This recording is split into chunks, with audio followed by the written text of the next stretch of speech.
Hi everyone! Magandang buhay! For today's video guys ay gagawa tayo ng beetroot roti. Ito ay Indian food guys at ito ang aking recipe. So guys, umpisa na natin gagawa ng ating beetroot chapati. Tara guys, samahan nyo ako. Ito na guys yung ating beetroot, nabalatan ko na at hiniwa ko kasi masyadong malaki at ngayon ay i-grate natin. Ito yung aking pang-grate ko guys. So tara guys, samahan nyo ako. So ito na guys, i-grate natin ang ating beetroot para sa ating chapati. Super easy lang ito guys at very healthy sa atin. Ito ay Indian food. Ito yung pinakabigas nila. So, yan lang guys. I-grate lang natin lahat.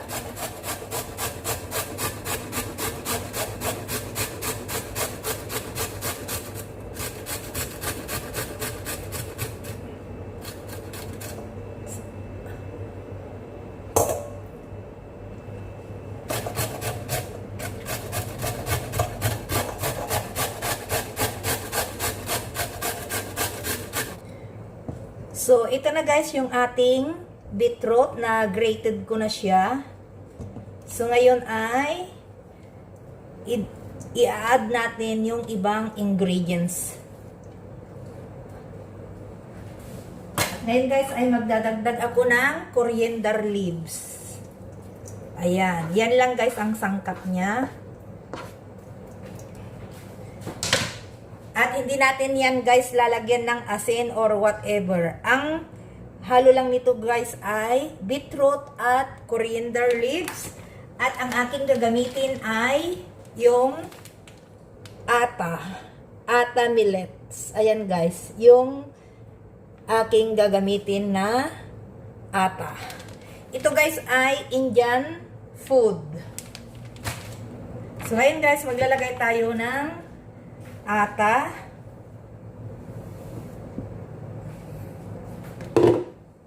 Haluin natin pag depende sa inyo guys kung gaano karami ang ata na ilalagay nyo. Ayan, halo-haluin lang natin guys.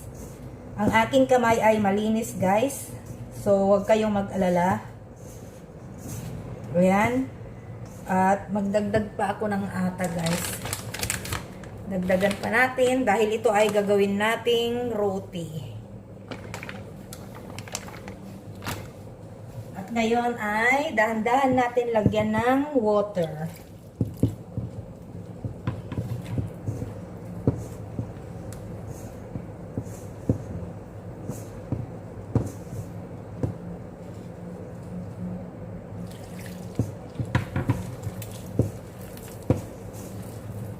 Ganito ako guys gumawa ng aming roti. Kung minsan yung plain din, hayaan nyo na dyan kasi dyan ko rin imamasa mamaya.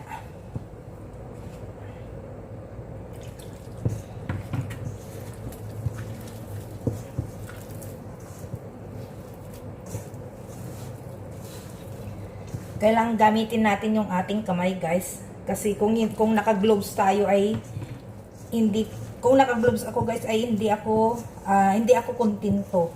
Kaya mas maganda na kamayin na lang.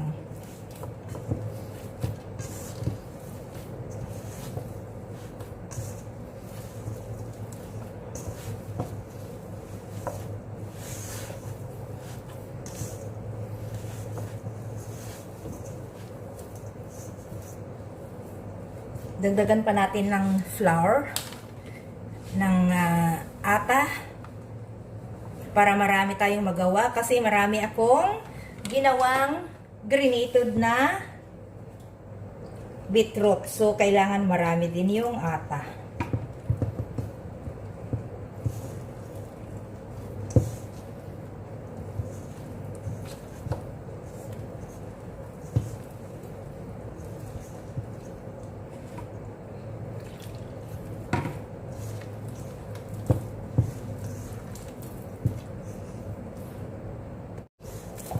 So, ito na guys, imamasa natin dito mabuti para maghalo-halo at masarap yung ating chapati.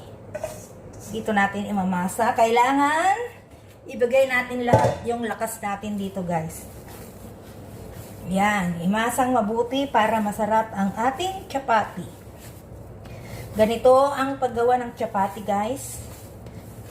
At saka, kung masyadong basa ay pwede naman tayong magdagdag ng ata. Ayan, ayan o, wet, very wet. So, magdagdag ako ng, dandan ako magdagdag ng ata guys.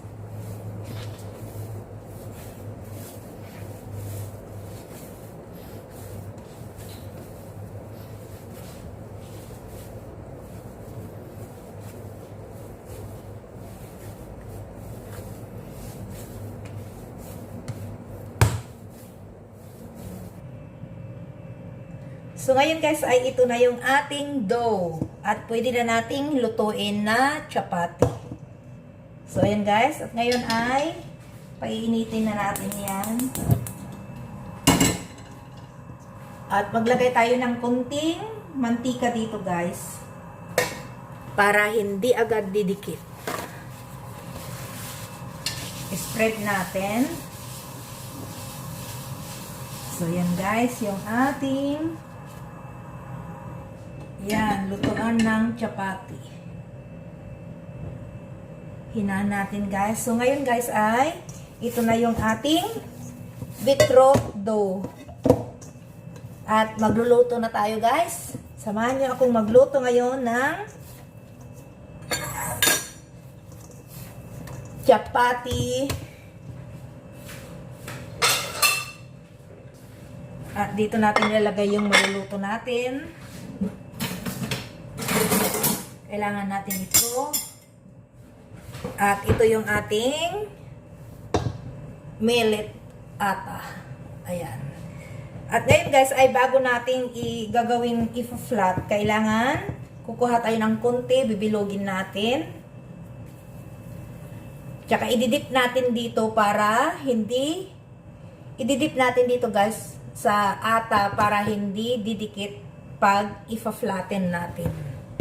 So, ayan guys, samahan nyo akong gagawa ngayon at ipakita ko sa inyo kung paano ko gawin ang aking chapati. Ayan guys, i-press ko lang ganyan at gagamitin natin itong rolling pin.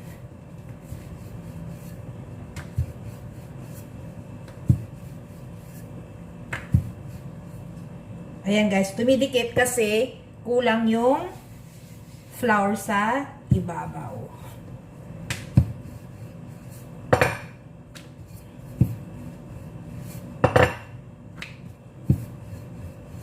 So, ganyan lang guys, kasimpleng gumawa ng chapati.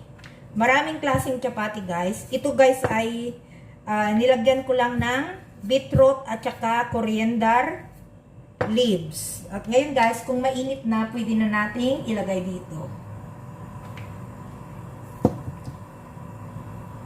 Yan. Kailangan mainit siya guys. At habang nagluluto tayo, ay patuloy tayong gumagawa ng ating chapati. Ayan guys. Napakadali. Napakadali guys. Ayan.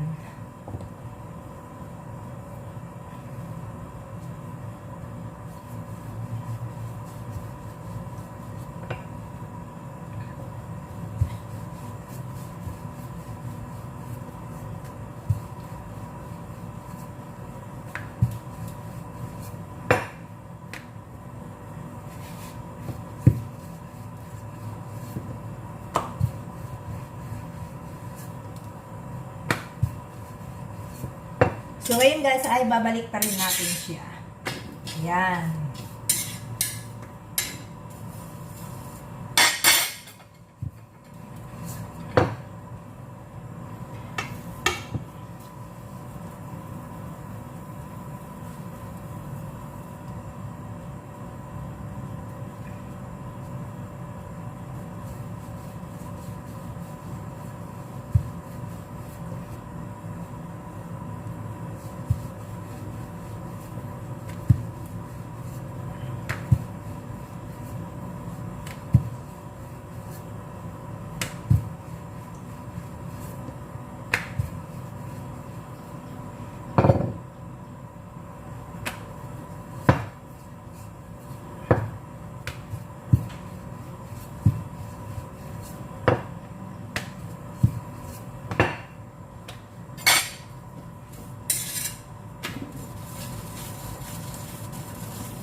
So, ito na lahat guys, yung aking nalutong roti. Sa ngayon guys, ang dami, ayan guys. Ito yung ating beetroot roti na aking naluto sa ngayon. So, hanggang sa muli guys, maraming salamat sa panunood. At sana hindi kayo magsawang manood ang aking mga simpleng video guys. So, hanggang sa muli, maraming salamat. Bye-bye. Tingnan nyo guys yung aking roti.